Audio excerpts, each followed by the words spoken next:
Okay, I just need to write this down somewhere people won't think I'm the crazy one. Because right now, my whole family is looking at me like I'm the monster. My older brother Ezra has always been delicate. That's the word my mom uses. He's not all there if I'm being honest. For the past, I don't know, 5 or 6 years, he's had this fixation on the old glass pendant light hanging over our kitchen island. He'd just stare at it sometimes. He told my parents it could see things that weren't right. They'd just pat his shoulder and tell him to get some sleep. It was always just Ezra being Ezra, the sensitive one. So today is my 22nd birthday, and what does Ezra give me? The goddamn kitchen light. He must have ripped it out of the ceiling this morning. It's sitting on my bedroom floor right now, this ugly, dusty glass dome, but he's modified it. It's covered in weird little screws and strips of black electrical tape, like some kind of weirdo science project. He handed it to me in a cardboard box with a deadpan expression and just said, "Now you can see too." My mom actually cried. She thinks he's finally completely lost it. My dad just looks tired, and I'm furious. This isn't a cry for help, it's a cry for attention, and he's ruined my birthday to do it. He rigged a tiny hard drive inside the fixture. He told me it has 3 years of recordings. 3 years. I'm plugging it into my laptop right now, and I'm not doing it because I believe a single word of his nonsense. I'm doing it to get proof. I'm going to sit here and skim through hours of our empty kitchen, our boring family dinners, and my own late-night snack runs, and I'm going to find nothing. And then finally, I'm going to have the evidence I need to make my parents see that Ezra isn't delicate. He's sick, and his creepy little hobbies are getting out of control. This isn't about seeing things, it's about him watching us. I plugged the drive in.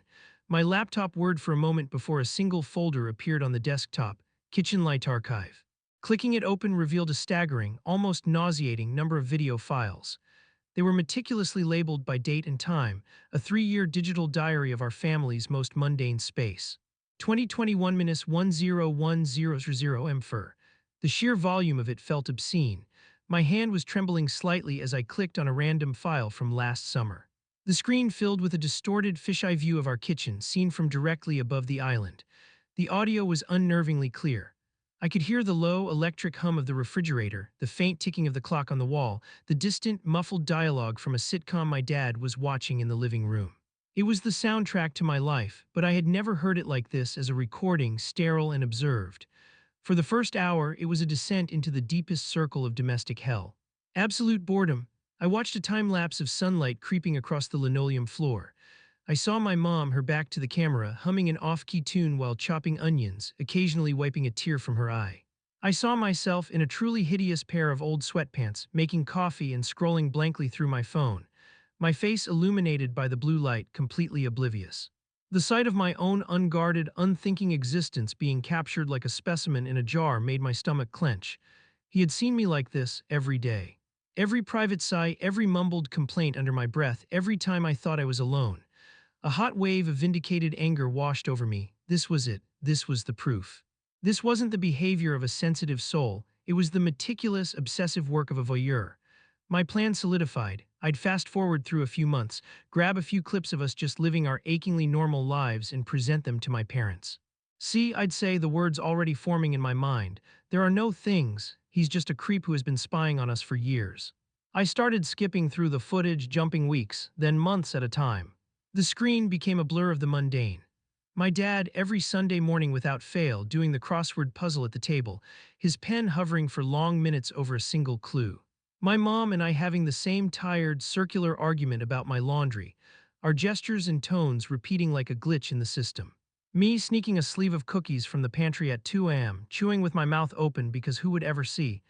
It was an endless, soul-crushing reel of domesticity. I could feel my eyelids getting heavy, my initial rage dissolving into a profound, weary frustration. This was so stupid, so pointless. I was wasting my birthday night proving something we all already knew. That my brother lived in a fantasy world built on delusions, and the rest of us were trapped in this boring, predictable house with him. The only thing the light saw was the slow, unchanging, suffocating rhythm of our family's life. And honestly, it was pathetic. I was about to shut the whole thing down, convinced I had more than enough evidence of his sick obsession, when a flicker of movement in a late-night clip from 2 years ago caught my eye. It was almost nothing, just a shadow shifting unnaturally. I paused it, my finger hovering over the trackpad, and slowly, deliberately rewound the footage. I leaned closer to the screen, my heart giving a single hard thump against my ribs. Edit 1. Wow, okay, a lot of you are asking for more context about Ezra. I guess I should have started there. It's not like he just woke up one day and decided a light fixture was a crystal ball. He's always been a lot. When we were kids, he couldn't handle loud noises. Birthday parties were a nightmare. He'd sit in a corner with his hands over his ears while the rest of us played. My parents called him sensitive.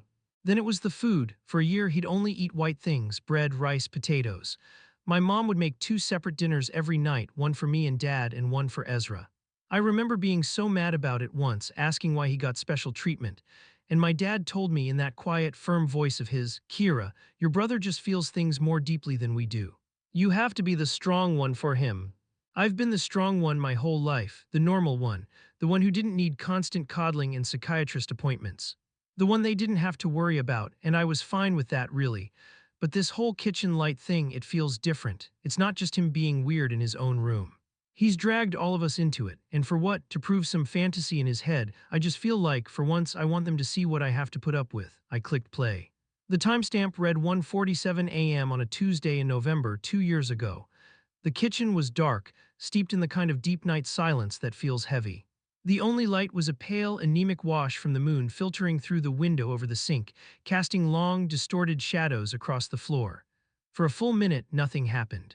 The refrigerator hummed, a floorboard creaked upstairs, then the lock on the back door turned with a soft, metallic snick and my dad slipped inside. My mom followed a second later, pulling the door shut behind her with a barely audible click.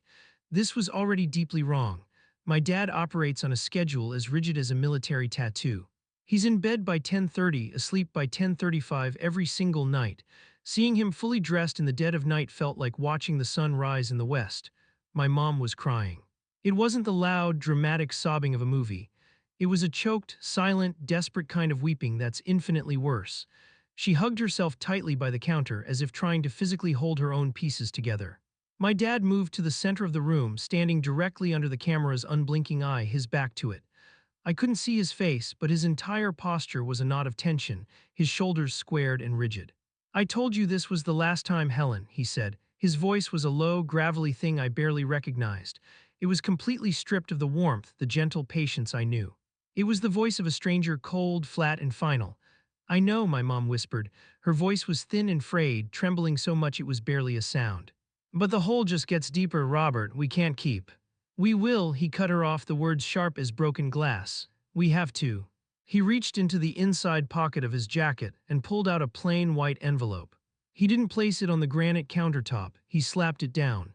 The sound was a sharp, percussive crack that echoed in the silent kitchen like a gunshot. It wasn't a thick envelope, not the kind you stuff with cash. It was thin, almost empty. My mom flinched as if he'd struck her. Is it done?" she asked, her eyes fixed on the envelope as if it were a venomous snake. "It's done," he confirmed, his voice devoid of any emotion. Then he turned slightly, just enough for me to see his profile in the gloom. My mom took a hesitant, shuffling step toward him, her hand outstretched, a gesture of pleading or comfort, I couldn't tell. "Robert, I just—" "Don't," he snapped, and then he shoved her. It wasn't a nudge, it wasn't an accident. It was a hard, deliberate, violent thrust from his shoulder into hers. My mom, small and frail and completely unprepared, was thrown off balance. She stumbled backward, her hip crashing hard into the sharp corner of the dishwasher with a sickening thud. A sharp, ragged gasp of pain was ripped from her throat. She crumpled against the counter, her hand flying to her side, her face a stark white mask of shock, hurt, and a terrifying, familiar fear. My dad didn't look at her, he didn't apologize, he didn't move to help her. He just stood there, his shoulders heaving with a single, deep breath, staring at the back door as if he wished he could walk back through it and disappear. I watched it again, and then a third time, and a fourth, the shove, the solid, ugly sound of her body hitting the appliance, her silent, wounded gasp. My mind refused to process it. This wasn't a scene from my life, it couldn't be. My dad, my gentle, patient, crossword puzzle-solving dad, the man who once cried because he accidentally ran over a squirrel, had never raised his voice to my mom, let alone his hand. He was the calm one, the rock, the good one. But the man on that screen, the one with the dead voice and the casual cruelty, was a monster wearing my father's face. And for the first time since I plugged in that stupid, cursed drive, I felt a real chilling spike of primal fear. It had nothing to do with Ezra and his fantasies. It was the terrifying, gut-wrenching realization that the floor of my entire world, the solid foundation I had stood on for 22 years, had just cracked wide open. Edit 2. I don't know what to do. I've been sitting here in the dark just watching this footage for hours and I feel sick, like physically sick. My stomach is a cold, tight knot and I think I'm going to throw up. It's not what I thought. It's not anything like I thought. My whole life, this entire house, my family, it's a lie. A carefully constructed stage play, and I've been the only one in the audience who didn't know the script. I don't know who these people are. That man who pushed my mother isn't my father. That weeping, terrified woman isn't the mom who packs my lunch and tells me to drive safe. I keep replaying other memories in my head, trying to make them fit with what I saw. Every family dinner, every holiday, every laugh, it all feels tainted now, like a photograph slowly burning from the edges in. Has anyone else ever experienced this? That feeling where you wake up one day and you realize you're a stranger in your own house, living with people you don't actually know at all. I feel like I'm suffocating. I can't call the police. I can't confront them. What would I even say? Hey, my supposedly crazy brother gave me a spy cam for my birthday and I saw something from 2 years ago that I shouldn't have. They'll lock me up. They'll think I'm having some kind of breakdown, that I'm just like Ezra. God, Ezra, I feel so alone right now. I wish I'd never plugged this thing in.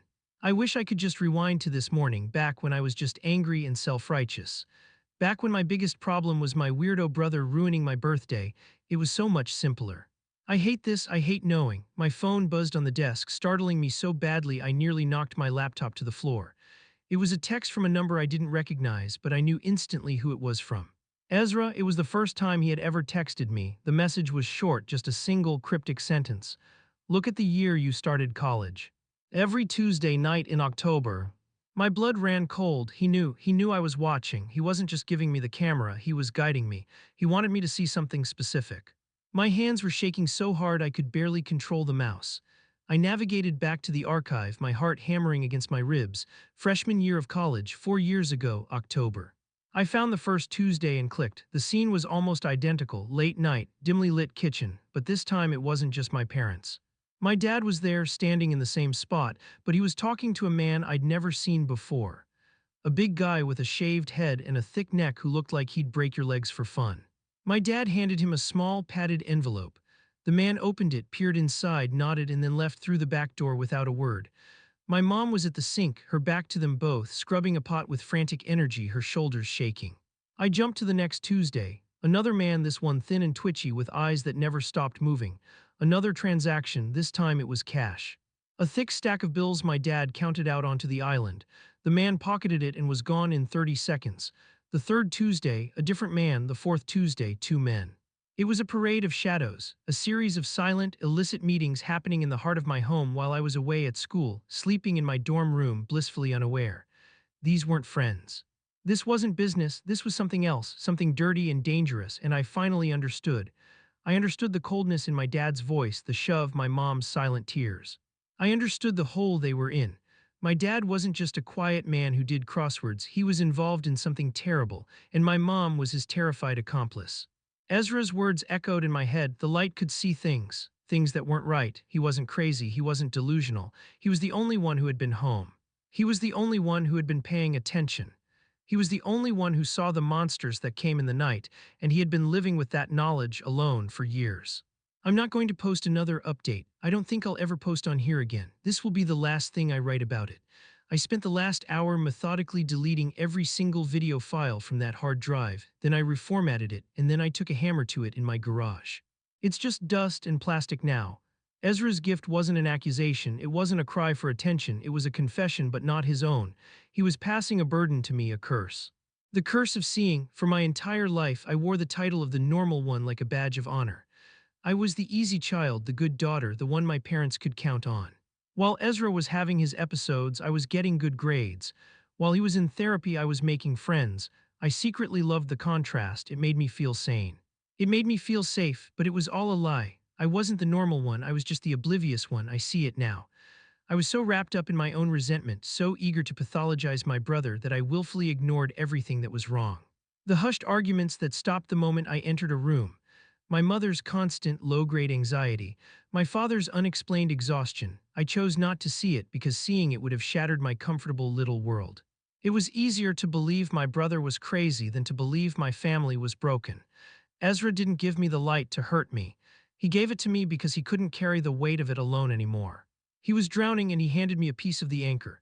Now I can see too, and I can't unsee it. I can't unknow what I know. I'm sitting here in the quiet of my room, and I'm part of the silence now. Just like them, the weight of it is crushing. My confession to all of you strangers on the internet isn't about what my brother did. It's about what I didn't do. For years, I saw nothing. And that was my unforgivable sin.